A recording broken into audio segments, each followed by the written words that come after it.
Welcome to this afternoon's medical missionary training course, where we had a little mishap in our break, and Elizabeth got a bit of a scrape on her leg, and it doesn't look very nice, does it? It was bleeding quite a lot, and she put a little bit of a tissue on, but you know very quickly the clotting factors kick in. But what we need to do is we need to give it a little wash, and I've made some seawater. The recipe for seawater is 1 teaspoon of salt to 1 cup of water. And I made it with boiling water just to be sure. But Elizabeth can relax. I'm not going to put boiling water on her leg. And what I'm doing is just dipping this soft cloth. We want a nice soft cloth, and I've got it at the right temperature, and we're just going to clean the area. Do you want to share? No. So we're just going to clean the area. You don't want to clean it too vigorously because you don't want to start the bleeding. But we're just going to clean the blood away. And then we're going to get another fresh cloth, and we're going to dip it again in the seawater. It might sting a little. Does it sting? Not much. It's not stinging. And we're just going to take the edge off that so it's just warm. And we're just going to lay it on there again.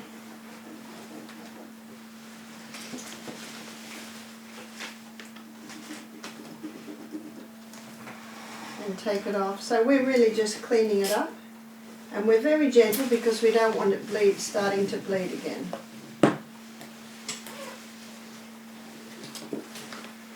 Now the very simplest thing to do with an open wound like that is to put a dressing on there that's not going to stick. We do not want it to stick. So I've got a cloth, a soft cloth, and we're putting some cream on it. Now the cream could, this is mostly calendula, which is a lovely skin cream.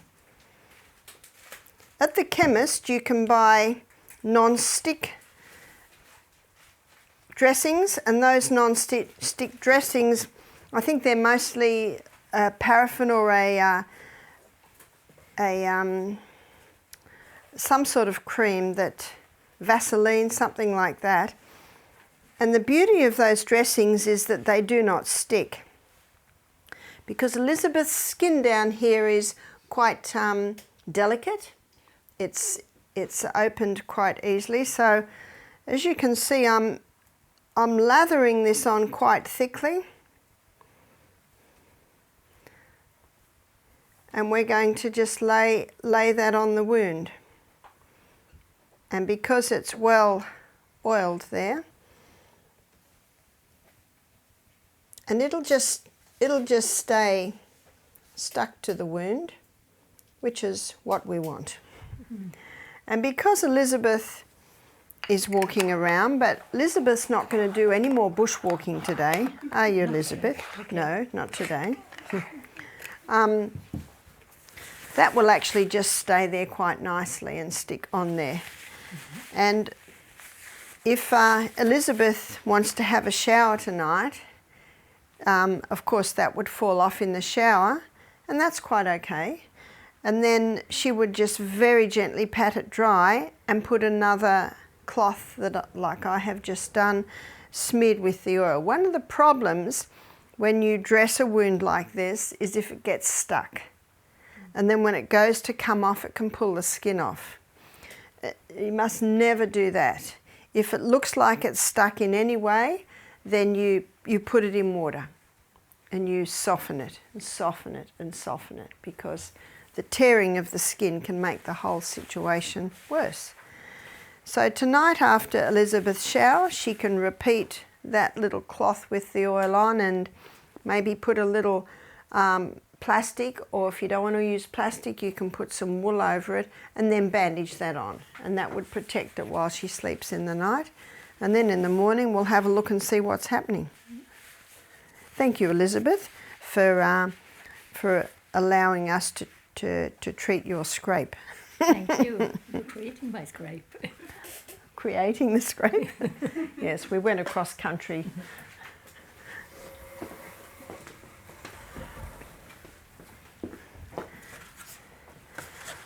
So it's always very important to keep the area very clean. Notice that I didn't reuse the cloth. Once you've used the cloth, then get a fresh cloth. So the side, yeah? Cayenne pepper, would you use that in a situation like that? You could, but it was not bleeding hard. If it's bleeding hard, you'd put cayenne pepper on it. And I'm sure when Elizabeth first did that it hurt. It was probably a little sting and a hurt. And the cayenne pepper is probably more used when you can't stop that bleeding. So maybe if we had cayenne pepper when it first happened, the cayenne pepper could be put on it. That is true. Yes? And the blood took away any soil or... That's right, that's right. And that's one of the things about bleeding. Obviously, there's a time when we do want to stop the bleeding. But it does. Letting it bleed does cleanse the wound. I remember I was giving a training course at Denver, Colorado. And as I was speaking, I noticed some activity up the back of the room, and it was about time for a break, but it was some intense activity, as if something's happened. You could tell by the way people were walking around and looking, and there was a man holding his hand. So I went out, and he'd cut his hand quite badly with a knife in some sort of accident. And they said, can we use cayenne pepper here? And I said, that needs stitching. It was quite open and it was quite deep, and there was a doctor on campus who could easily stitch it. Now, if we'd been out in the bush and we had cayenne pepper, we'd just put cayenne pepper in there, bind it together, which would hold it until we got somewhere where it could be. But if you're somewhere where it can't even be stitched, you always clean the wound, always clean it. And again, as Elizabeth said, the bleeding does help to clean it. You could put cayenne pepper in it. What if you had no cayenne pepper?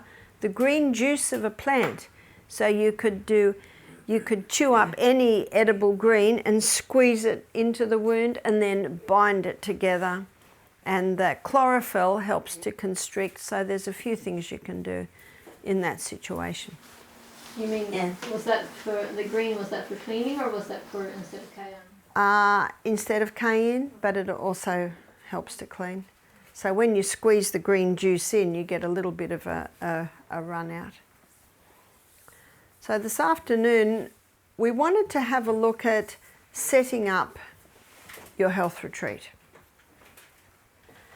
I've spent quite a bit of time preparing you to be able to set up your health retreat. And what you've got to remember, especially if you think you don't know much, is that you know more than the average person that comes to your retreat. And what if a doctor or a nurse comes to your retreat? Well, what I find is the doctors and the nurses' trainings don't really cover. They certainly go into detail in the anatomy and physiology, there's no doubt about that, but actually applying it to the health of the body and the simple natural treatments. And what I always say is that if the natural treatment doesn't work, you've lost nothing, because it doesn't have a detrimental effect on the body. So what do you need to start a health retreat? Well, I guess you need a house. And you need some rooms in the house. Our retreat is quite big, but we didn't start really big. So when we started, I think our first program, it was one guest. So what did we do for advertising? Well, we started our first health retreat 24 years ago. And in Australia, there's something called yellow pages in the phone book. And the yellow pages is where all the businesses are. Well, we don't have that now. What we have is Google. Is that right? And so a lot of people, if they want to go to a health retreat, they Google. They Google health retreats. Now you pay a lot of money to be first page. And whether your budget allows that, so that's something that you can investigate. What we also find is we're to the stage now where it's word of mouth. And of course my lectures are on the YouTube, so that's also advertising. And the other thing to be mindful of is that never think for a moment that you're taking the place of a doctor or you're trying to be a doctor. You're just a health retreat where people come for a week and you teach them how to look after their bodies. Only a doctor can diagnose, and so you don't have to diagnose. If someone has a problem, and they've got sore joints, you don't have to diagnose and say, well, this must be gout or this must be arthritis. It's, well, let's try this and see if it helps. And remember, you've got your guide, which is those 8 laws of health. So when Michael and I were we were first married, we were at Living Valley Springs, where it was quite a big health retreat, where they averaged 20 guests every week. And we had not long married, and he said to me, I'd like to start my own health retreat. And I thought, oh, and I didn't think much more about it. And time went on and I just let it lie. And then something happened that changed things a little bit. It was about 6 months later, and Michael rang me and he said, Barbara, could you come down and consult with a lady and man who have just come 2 hours to see the naturopath and he's double booked? And they're not happy. They're not happy at all. He said, I'm asking you because I was wondering what to do. And he said, your daughter Julia, who's 14, when she saw the dilemma, she said, Mum can do it. And you probably know most children think Mum can do anything. Well, that's probably under the age of 17. After that, it might change. And I saw the dilemma and I was very hesitant because up until now I had given a few health meetings, but I really saw that I was someone that just helped other mothers. I said, okay. And I prayed and said, Father in heaven, help. What do I do? But you know what I had? I had these. So I sat in the office and this couple sat in front of me, and the lady was probably in her late 50s and she had cancer. She had a tumour in her lungs. So I had a piece of paper in front of me, so I just went through the laws. And I asked her about air she breathes, the house she lives in, and the importance of her breathing only the freshest of air because of what's happening in her lungs. I talked about putting the area in the sunshine every day.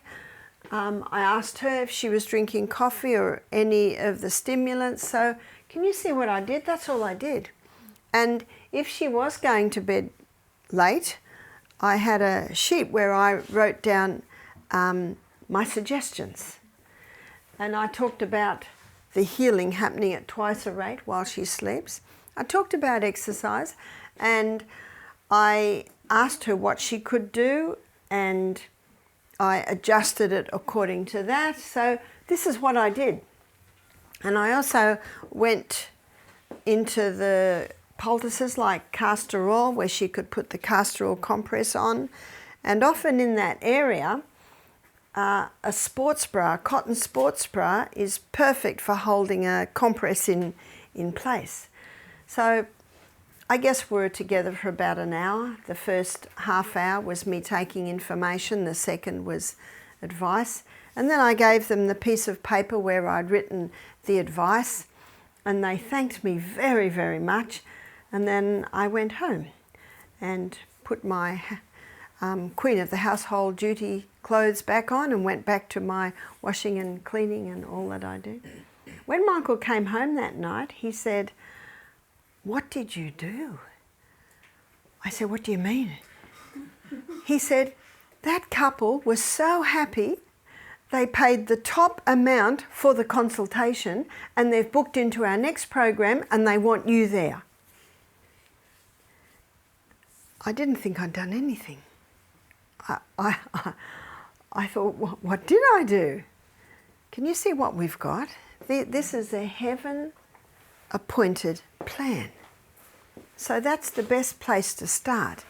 And I think everyone's got their questionnaire, is that right? Mm-hmm. Yeah, so the questionnaire is great. And if you go through that questionnaire, you'll see very clearly that you're basically going through the 8 laws of health. You see that? So I did not have that when I did this consultation. And I know why God did that. Because 6 months later, my husband was asked to start a health retreat down in Melbourne. So this is 1998. And he was very excited. Remember what he'd said to me almost 8 months before? He wanted to start his own health retreat.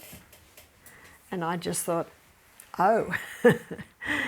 And so we travelled all the way down. So that's a long way. That's probably about, if you do it in one bit, it's probably a 20-hour drive. But we did it in a few bits. We visited places and friends on the way. And then we got to this facility. It was a very nice facility, and it was a non-profit organisation. And the board had asked Michael to start the retreat because they'd seen what he'd done at Living Valley Springs. It was running so well. And so we came down, and as I said, he put an ad in the yellow pages that we were a health retreat. And what did we do for staff? Well, the retreat, praise God, the beds had linen. So there was linen there, and there was a kitchen there with crockery. I think the facility had been used to run training schools for medical missionaries a couple of times a year, but they wanted it to start as a health retreat. So I said to Michael, "What are we going to do for staff?" He said, "Well, my daughter Julie was 15 and she was a very good cook. She'd been cooking since she was about 13, so she's the cook. My daughter Jessica was 17. She'd been working as a massage therapist at Living Valley Springs since she was 15. See, when they're homeschooled, they go into the workforce early. And his daughter, who was 13 at the time, she was a very good typist. She loved typing, and she'd done a few online courses, you know. So she was his secretary at the age of 13. And then we had 3 boys who were 11, 12 and 14, and they were the gardeners.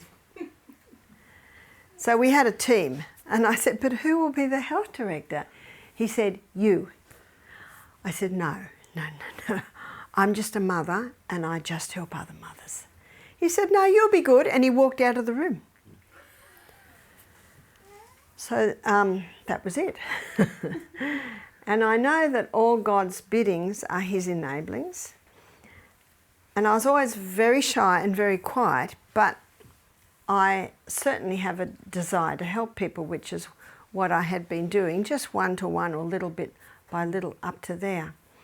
And so that's how I became the health director. And I felt I was totally unqualified, but the way I got my mind around it was that memory of that couple that I'd consulted with. And the couple were quite a wealthy couple. They were used to top quality service, and I really felt that I was totally inadequate. But I wanted to help them because Michael said, you know, they're upset, they have driven 2 hours. And so that's what I did. I just used the laws. And you'll see in the questionnaire, it is basically about the laws of health. And as you go through the laws, you can go through, and what I find is you'll see, there's a problem here, they're not drinking in that much water, they're going to bed a bit late, there. So you'll see little keys like that, and you don't really have to say anything to them because they're about to hear where you lecture on the laws of health. And that's what my lectures were, the laws of health. They were very, very different to the lectures that I give now.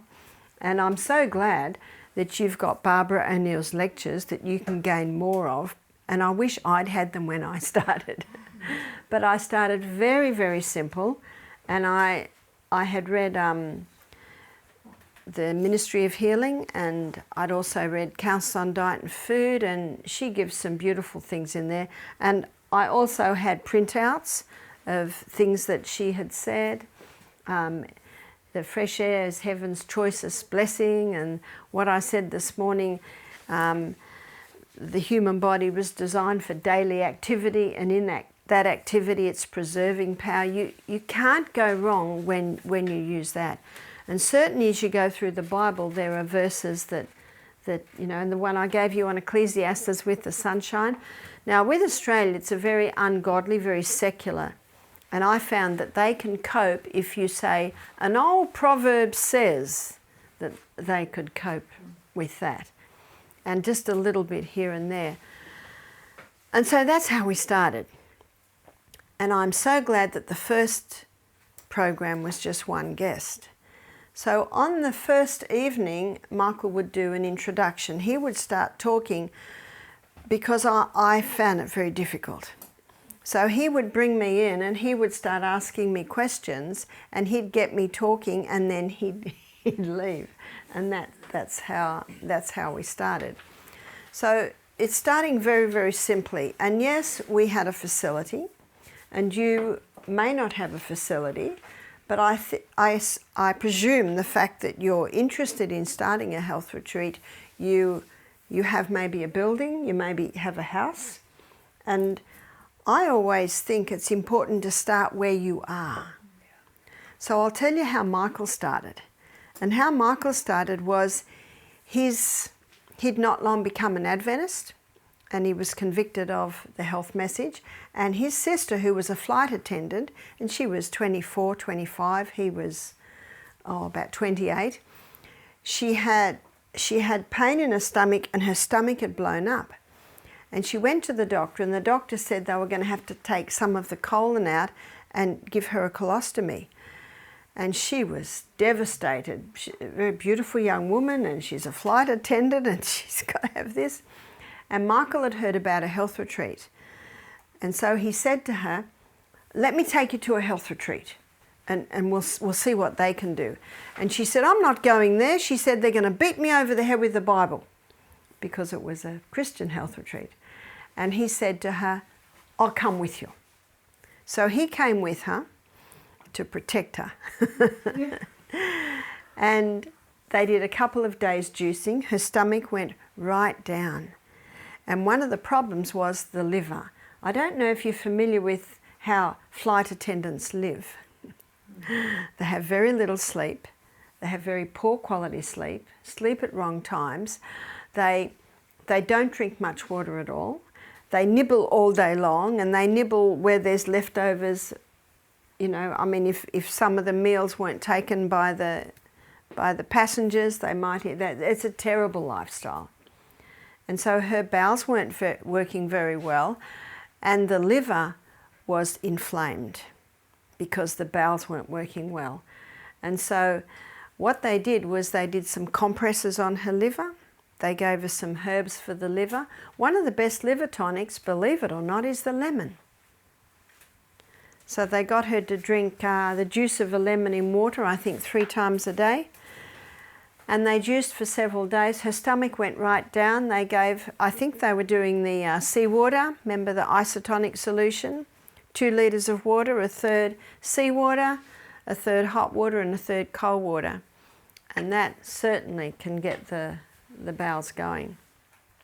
By the end of the week, all her pain had gone. By the end of the week, her stomach had gone right down.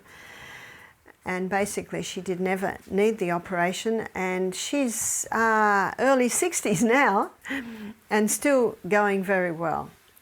So Michael attended this retreat and he's just watching. And so he went home and he said to his first wife, he said, "I'm starting a health retreat." He said, "This is amazing." He said, "I just watched the people, you know, people were getting well." And so how was he going to do that? Well, something happened to Michael. That idea sort of went a little bit quiet, and he bought a house and renovated it. His wife wanted to go to work, so he stayed at home with the 2 little children. And he thought, "Oh, I'm busy with my 2 little children. I'm sure God understands. I'll put the health retreat on hold."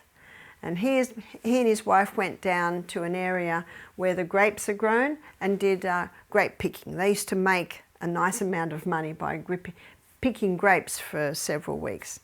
While he was gone, he got the call. His house had just burnt to the ground. Everything lost. And when Michael said he went to the remains of his house, he looked at it and he made a decision right then and there that he was going to count this as the best thing that ever happened to him. So people had come up and say, "Michael, your house, you've lost everything." And he'd say, "No, this is the best thing that's ever happened to me." Yeah.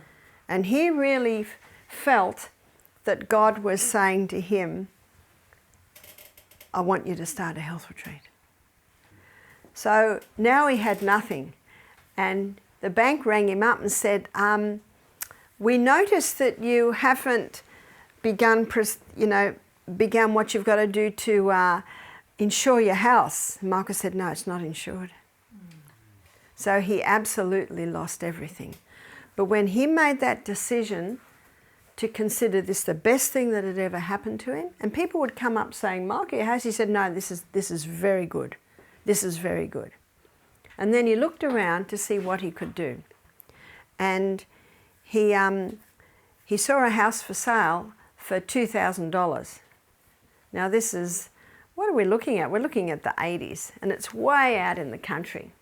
So he had made the first step and moved to the country, but he got very involved in his house. So he went to the people and said, $2,000? They said yes. And they said, "Look, we hope you don't mind, but we're going to leave everything in the house because we're travelling. We're going to go around Australia. We're just looking for a caravan." And Michael remembered seeing a caravan. So he went to the people in the house and he said, "You're selling a caravan?" They said, "Yes, but we've got a problem in the house. It needs to be rewired." Michael was an electrician. So he said, "I'll rewire your house, and can I have the caravan?" And they said, "Yes, yes," and it was a very nice caravan. So he rewired the house, got the caravan, and sold it to the people in a swap for the house. It was just, he said everything he touched that year went to gold. He believes it was because he obeyed God. And he thought, "I didn't start the health retreat when I had some means and a house, so I'm just going to start it." So what he did was he rented a little house for $10 a week, way out in the country. And the man said, "Look, it needs painting. If you paint it, then you don't have to pay the rent." And he supplied the paint. So he painted this little house, and then he put an ad in the paper, "Health Retreat." And a man came, and this man was 150 kilo. He could hardly walk.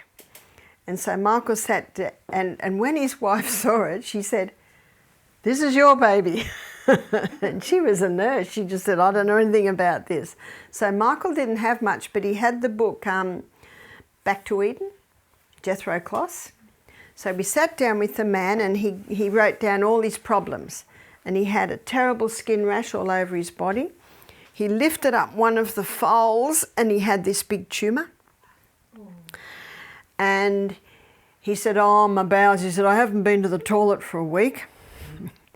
So Michael's looking at all of these things, and he could hardly walk, and he had diabetes. And Michael said to him, we'll fix you. So Michael said, I knew that the first thing you've got to do is get the plumbing going. And so Michael made up the 2 litres of the seawater mix. And what he did was he put a little portable toilet in the man's room, I guess similar to what some people may put in a caravan. And he gave the man the 2 litres, and he said, things will start happening in it maybe the next hour. Anyway, Michael said he was walking up and down the veranda like a father waiting for the baby to be born.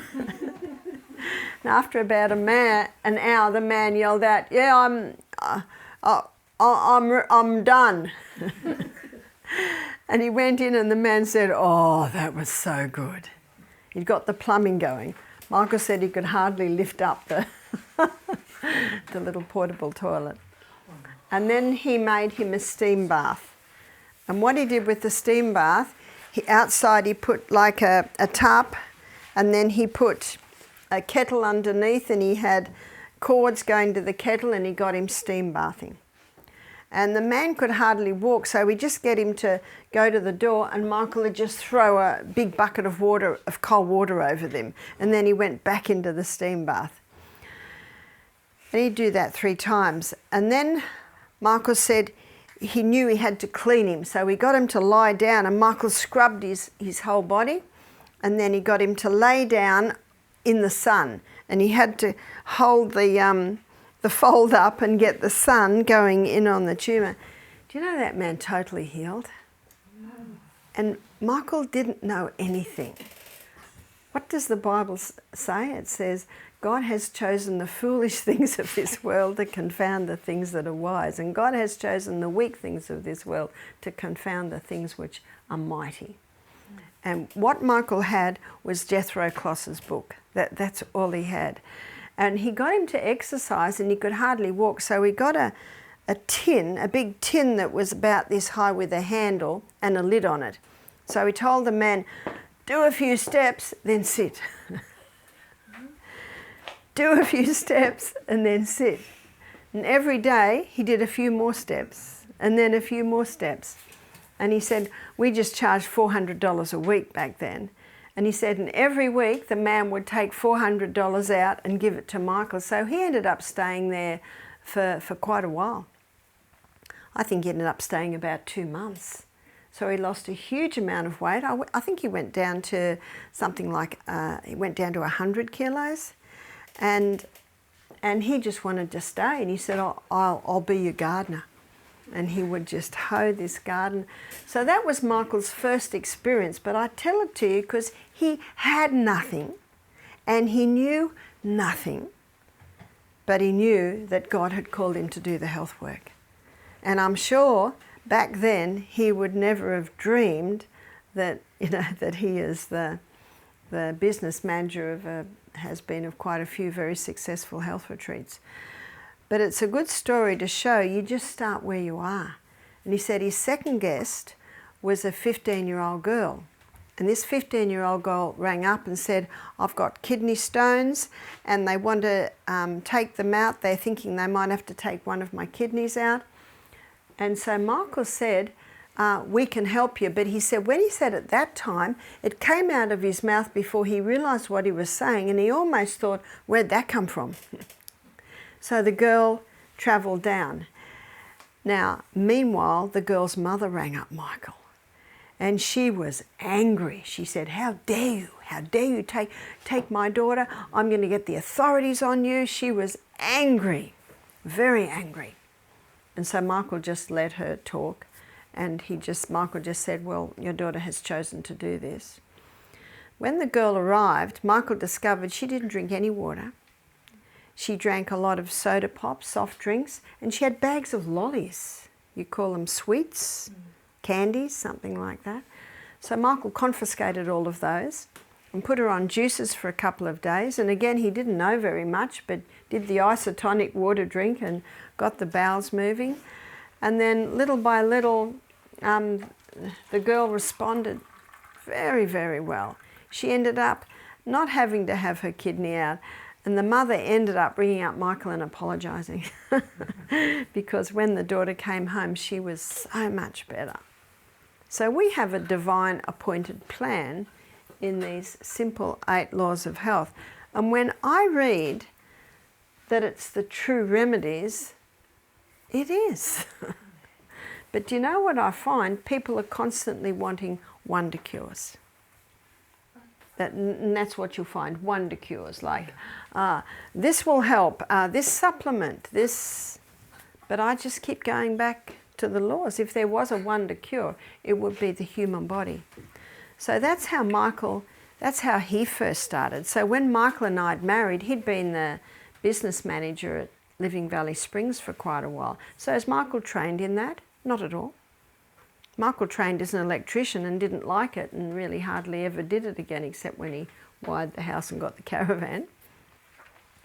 When he finished his electrician apprenticeship, he wasn't a Christian, he started driving trucks. And it wasn't long after that that he became a Christian. Then he drove taxis. And when his wife was getting very unsettled, he decided to go to America. And that she liked the idea of that.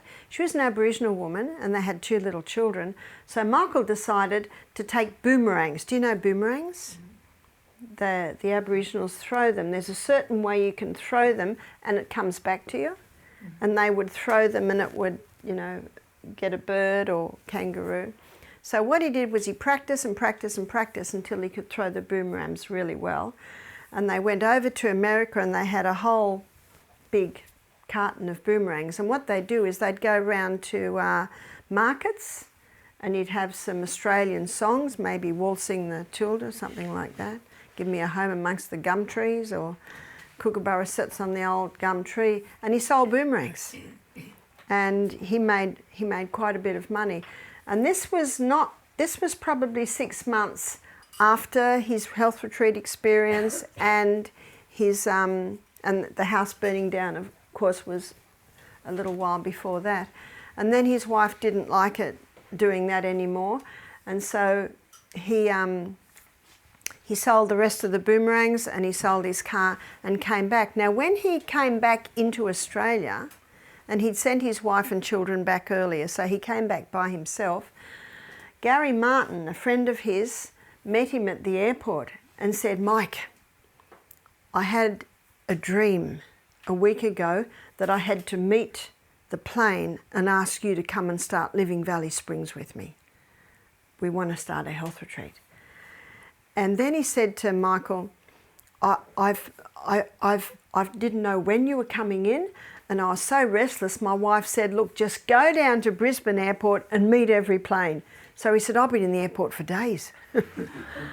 I've been meeting every plane, and again, this is probably getting to the late 80s, mid or late 80s. So Michael said, "Yeah, I've just come back from America." So Michael went with him and they started Living Valley Springs. And Gary Martin is he's a accountant, so his training is in figures and maths and office. And he was also convicted. And both these men were just 30. That's all they were, just 30 years of age with a very young family. So Michael said, "I'll be the groundsman." And so he got the grounds in order. And Michael said when they started the health retreat, they had a house. And they lived in caravans. One of them lived in a caravan, one lived in the shed, and the house they had for the health retreat. And finally they got a health director, and he would consult with the guests. But after a year, he ran off with one of the guests. And so Gary and Michael are talking to each other, and they said one of us has to be the health director, because we haven't had a lot of success with health directors. And Gary said to Michael, you be the health director. And Michael said, no, I'm really not good at that. Gary, you've done a bit of massage, you be the health director. So Gary said, righto. And they did the same thing that Michael had first done. They'd do the questionnaire, and then they'd go, after they'd done it with the guests, and they'd go and they'd look up the books. They'd look up the books. What do you do for this? What do you do for that? And they did the 2 days juicing. So you've got a daily program there as well. So, and this is the program that they did at Living Valley Springs. And we found that it worked so well that we implemented this program too. But that's the program they started with. And Gary just studied, and I find that the more you're helping people, that's the best school to be in. Watching their responses, their reactions, it teaches you so much. And Gary eventually was awarded a certificate in naturopathy because of his work in the field. They even had a board there to question him, and he could answer every question. And his first study was Ellen White, The Ministry of Healing, Jethro Kloss's book, Anatomy and Physiology, and that's basically how they started. But he didn't make education for naturopath, he didn't go to school? No, he didn't. But he'd read and read and read and read and read. And people ask me, where did I get my knowledge? It's really from reading. But you can read things that are not right, but you know that they're not right because of what the Bible and the Spirit of Prophecy says. And I can't read a book and remember it all. But what I'll do if I read a book, I'll make notes. And in the back, I'll write where something is and I'll write the page number. And then you do a summary of what you've just read. And then you'll implement it. And I found that that was an excellent way to do it. I did do a nutrition course, and I loved this course because it was all assignments. Because when you do an assignment, you do the research for the assignment, you put it together, then you summarize it, then you summarize it again, and then you edit it. You've read it again and again and again, so that repetition is the mother of retention, and repetition deepens the impression. So I don't think that's the most important part. I think the most important part is that you've got dedicated people in the work, people who want to do God's work. And that's why Gary and Michael got face to face and said, one of us has to be the health director. And that's how it started. But how Michael became the business manager, so we're going to go back maybe 6 months, Gary had to go away, and Michael said to Gary said to Michael, Michael, can you run the office while I'm gone? And he said, yeah, I'll run the office. And Michael loves figures. He's always loved figures. He loves maths. And he had developed systems in his own method of accounting.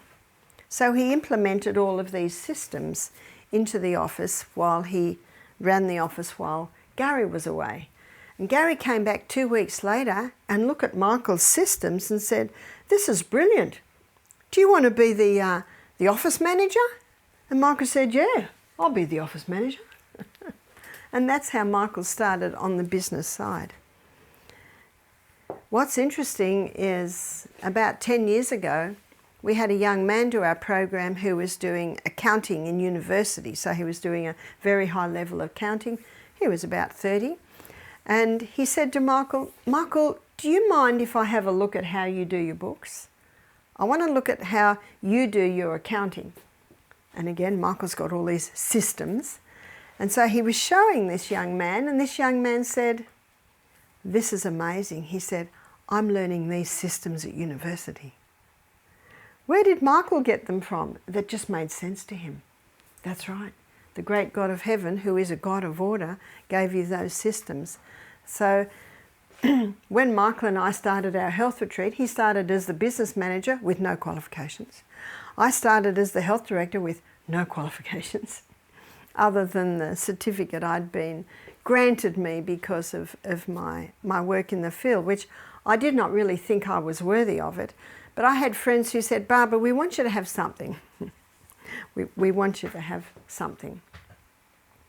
And I was going to talk to Bengt, and this is quite a good time. I'm very happy to make up a certificate for this week. And we'll sign that certificate, and maybe that can be your first certificate. frame it and up on the wall. We could certainly do that. So a friend of mine who's got an orphanage in Africa, he's trained some of his young African men to basically work like what we've been training here. And he said, Barbara, they really need a certificate. Can you give them a certificate? And I said, yes, but first of all, I would like to question them. So I made up a questionnaire to test their knowledge on just the basic way of treating illnesses. And I was very impressed with their answers.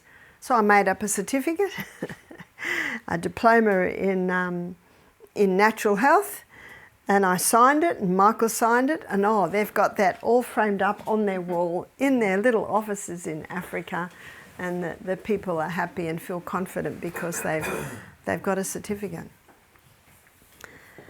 But I love that quote from Councils on Diet and Food, and it's page, I think it's page 29, where Ellen White comments on Daniel, where she says, the firm elastic step, the fair countenance, the erect form, the undimmed senses, the untainted breath. She says, all so many certificates of good habits. There's the certificates we're interested in. They're the certificates that we're interested in as we employ people at our retreat. She said, all so many certificates of good habits, insignia of the nobility, with which nature honours those who are obedient to her laws. So when you consider that you are just working with the body's amazing ability to heal itself, and then you've got the formula in Ministry of Healing, which is, in case of sickness, ascertain the cause, and you ascertain the cause by comparing their life with the laws of health. You'll notice in the questionnaire I also ask about teeth too, because sometimes a bad tooth can have an effect. And ascertain the cause, unhealthful conditions changed, wrong habits corrected. You'll find many, but you don't have to say that on your first one, because they will hear the lectures and they will get the message there. I say, this is the mirror, and the mirror reflects you and your life. Then nature is to be assisted in her efforts to expel impurities and re-establish right conditions back in the system. It is a good idea in somehow, some way, to have a steam sauna at your retreat. Is a bath necessary? If you have a bath, that's a good idea. If you don't have a bath, it's not imperative. It's important to have several toilets, especially when your guests are detoxing.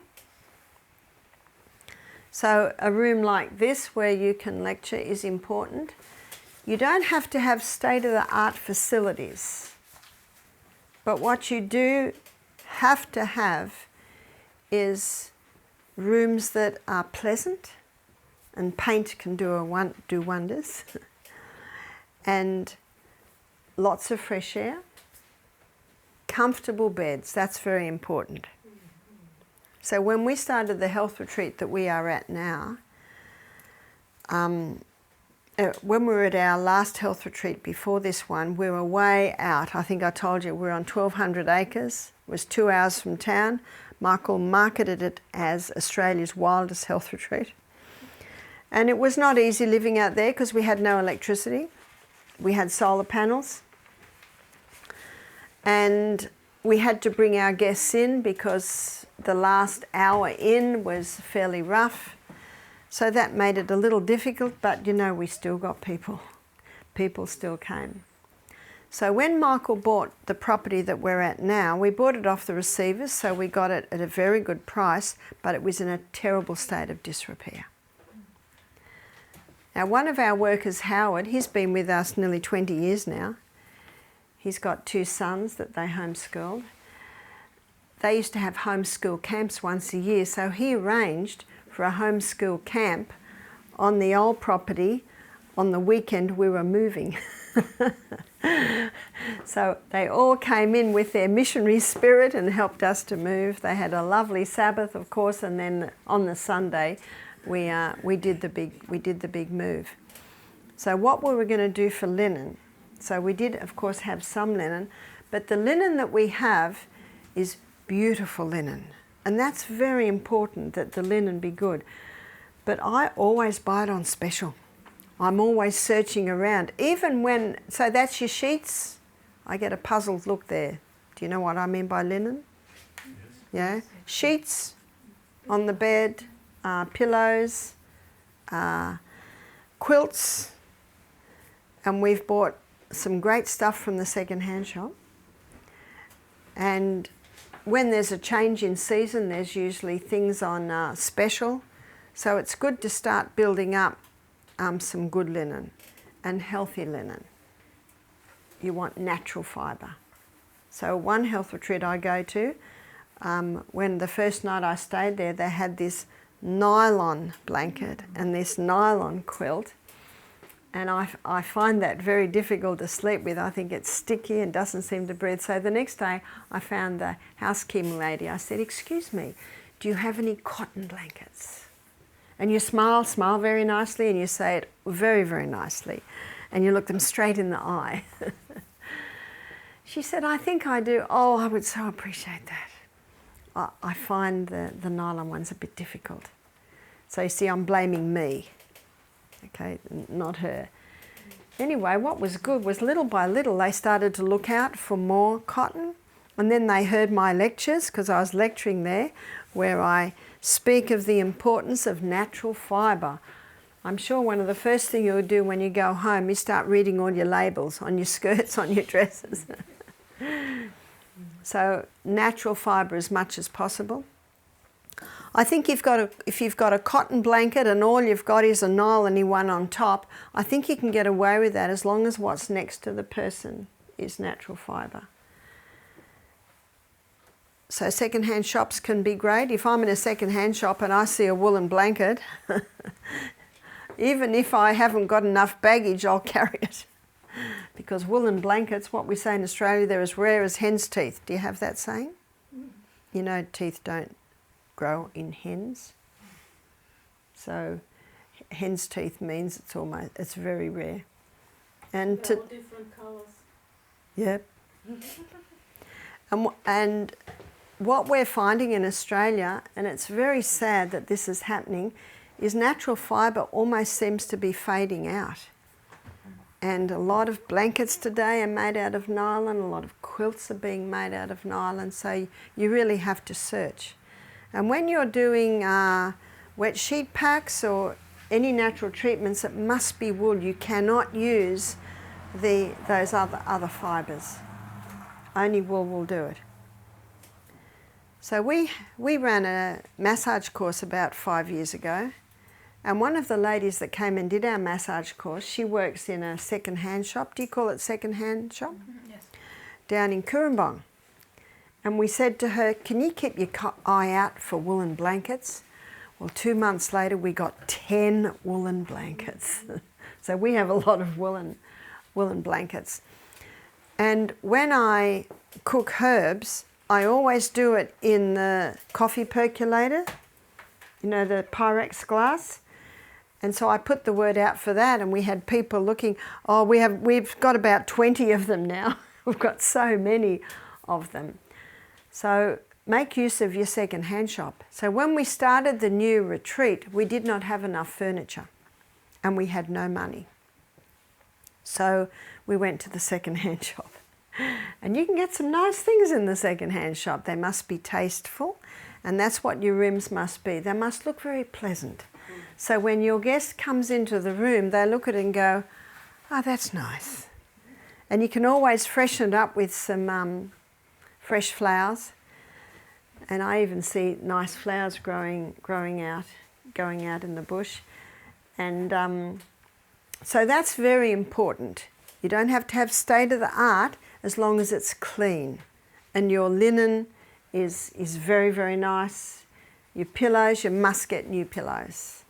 And we always put a pillow protector on our pillow and then the pillowcase, because when your guests are detoxing, they're perspiring a lot, and that protects the pillow from staining. So the pillow protector is in cotton? Yeah.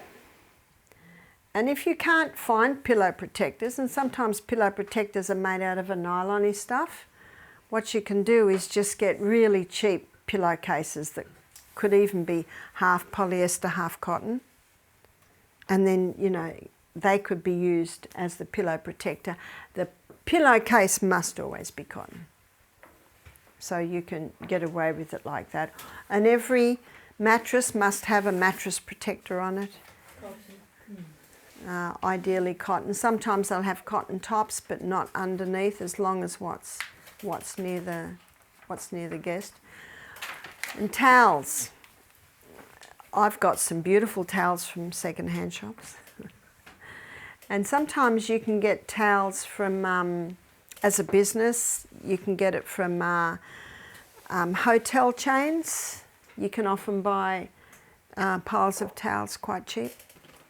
So you look at that. And we always give our guests 2 towels and a washer in their rooms, and always a face cloth. So I've always got my eye out. Now we had quite a big health retreat when we were down in Melbourne. We started small, but it got very big. We were averaging 16, 18 guests every program. And that would be 2 weeks on, 1 week off, 2 weeks on, 1 week off. So we got washer, face cloth. Yeah, you said the washer. What's that? A washer is a face cloth. Yeah, okay. We call it a washer, but some people call it a face cloth. And so I had quite a few people working there, and I had the sanitarium or the health centre supervisor, and our laundry lady just got an inheritance, and she said, "Barbara, I want to buy new linen for you. I want it as a gift." So I got the girl to go and find some nice linen, and she came back and she had a few examples of linen, and it was terrible. It was half nylon, and the pattern wasn't very nice. So since that, I just buy all the linen. It has to be very tasteful. I always say that our rooms must be the level of the top hotel.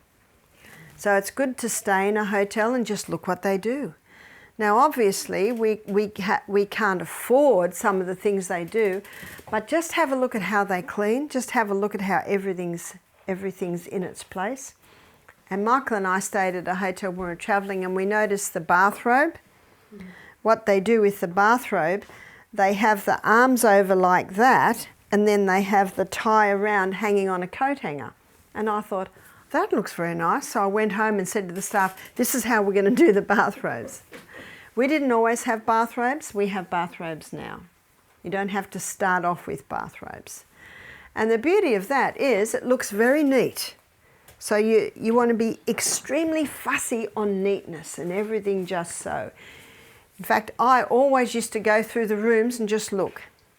I just want everything perfect. I just want everything in place for when the guests arrive. And one of the guests said to Michael, "Can't you get Barbara out of the rooms? You know, what's Barbara doing in the rooms?" And Michael said, I can't get her out. But it's also the worldly view that if you're the health director, you shouldn't be doing things like that. But our master kneeled on the ground and washed his disciples' feet. That's not how we view it. It's not how we view it at all. So a juice is important, to be able to juice. And you can get some very good juices. The juices that you want to get is the slow rev. You familiar with slow rev? You can get juices from any electrical place that just juice very quickly, but they're high centrifugal and you do lose a lot of the vitamins there. But if you get the juices that slowly crush the juice, the slow juices. We have one called 3 Angels, and I think an Adventist put that together. There's Norwalk, there's Green Power, there's Samson, there's quite a variety. It takes longer to juice, absolutely, but the manufacturers of these juices claim that you can keep their juice for 48 hours. Now, we don't keep it for 48 hours, but what we do is the guests come in on Sunday. Again, we give them a main meal, you'll see on the activities program, and then they start juicing Monday, Tuesday, as you'll see by the chart. So we juice the 8 o'clock and the 10 o'clock juice, we juice on Sunday afternoon. Because one thing you have to be cautious of, many health retreats close down because the staff are overworked. So you have to take time to have time outs. So what we do is it's always shift work. The person that starts early in the morning, then they're not working late at night. And the one that works late at night is not starting early in the morning. So because of Monday, Tuesday juice days, our chef doesn't have to come until 8 o'clock on the 2 juicing days, because the other days they're going to be coming on at 6 because we serve breakfast at 7:30. So you might not want to keep exactly to those times, but it's just a little bit of an outline of we found what works for us. And of course, when you've got as many people as we have now, we probably average between, well, before I was banned, we averaged between 12 and 14. But then I was banned, and then COVID hit, and that just that just killed business. So we're averaging probably between 6 and sometimes 10. So we average 6 to 8 guests per program now. And we find with this, we just fit everything in. And you'll see that there are treatment times. And part of our price, each guest can have 2 massages. And so when you've got 8, 10 guests, see there are a lot of slots there. So the person who's there for the week, you'll just choose 2 spots where they'll sit into that. You notice we have 3:30 ladies steam and a 4:30 men's steam, because our little steam hut is down by the creek. It's a wood-fired steam sauna, and the guests go from the sauna into the creek and back into the sauna. That's not always possible because not everyone has a creek like we had, or a stream like we have. And the retreat I was at in England, they had saunas that one person gets in and they sit on a chair, and it's like they're in a little tent, but it finishes at the neck and it zips up, and then there's a little machine that pumps steam in. And I know the guests were very happy with those little saunas. So you might investigate and find out what's available. We could go really primitive like Michael and have like a tent over them and a kettle underneath that's steaming. But the steam sauna is very effective because it stimulates the body to throw off waste, which is very important via the skin when you're on a steam sauna. So we'll have a break in a minute, but before we do, I want to tell you how they did it at one retreat in Fiji. And this is possible, and that is digging a hole. So there's the ground, and they put rocks in there, rocks,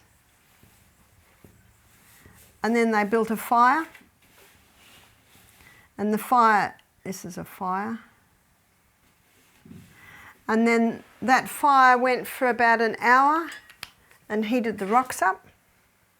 And then the fire goes out and they put boards across there and put a chair on there and put a tent over that and throw water in. You know, a bucket of water at a time, because you imagine when it does on the rocks, the steam comes up. So, you know, you don't need any money for that. And that's quite primitive, but, you know, it's a steam sauna. Before you do it to the guests, you do it to yourself. You've got to master it, refine it a little bit. But that is certainly something you can do. And what they did, they have it beside the river, which is very nice. Or a lake, yep. Yep. That could be seen as quite exotic. That's right. And it's all how you market it. See, we were way out in the bush, and Michael marketed that as Australia's wildest health retreat. And so when you market it, you've got to look at where you are and what people want. And do you know what people love? Detox. They love juicing. So you have a look at what people want. And I know when we're in Melbourne, we were only 1 hour from Melbourne. So Michael marketed it as that, only 1 hour from Melbourne. So that's what he did. We did not market, we did not advertise as a Christian health retreat, because then you won't get any atheists. And that's what you want, isn't it? And in Australia, because it's such a secular environment there, we would pray always with a meal. And when they first come in and we show the meal, and Michael says, "Welcome to Misty Mountain Health Retreat. And, this is our first meal, and, the chef will be there, or the cook, and explaining what it is." And then Michael says with a huge big smile on his face, "Well, it's usually my habit to say grace, so I'll just say grace." And he usually says, "Father in heaven, thank you so much for this beautiful meal, and I pray this in Jesus' name. Amen." That's it. That's it. Because some people, when he's done that, they're looking uncomfortable. Yeah. Uncomfortable. But Michael is smiling, and then as soon as it's over, I go in and say, "Would you like a plate? What would you like first?" So it move them on. It's true, that's some Australians. And you're so nice, and you're smiling so sweetly, and the food is amazing, that they settle down. They settle down. So we had one lady who was about to leave because we prayed with the first meal. And I could see she was upset. And because she was upset, I kept my eye on her, and I sat next to her, and I chatted with her, and I could see she relaxed a little bit. She told me later that if we'd been closer to town, she would have left immediately. Anyway, she stayed. And guess what? 6 months later, she came back. And that's the lady I told you earlier in the week that we always give a ministry of healing to. She's the one that said, "I won't take it, because if I take that home, I'll never get my partner here." So in other words, she was planning to bring her partner. So it's very important to be discerning, and of course God will give you that. But if ever you see someone's upset, you go there, you talk to them. "Everything okay? Is everything okay?" It's a nice day, isn't it? How far have you come? Chat. So that's incredibly important.